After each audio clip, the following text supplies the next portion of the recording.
This is an exciting day, I think, for all of you. We're opening this $74 million headquarters and distribution facility.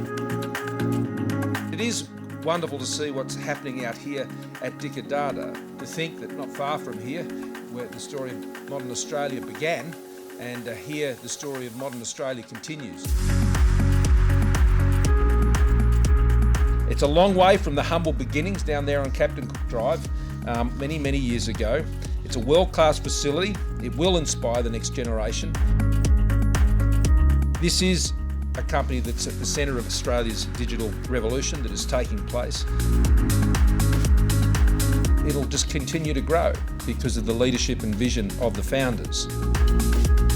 And once again, happy to declare the Dicadada Headquarters and Distribution Centre officially open.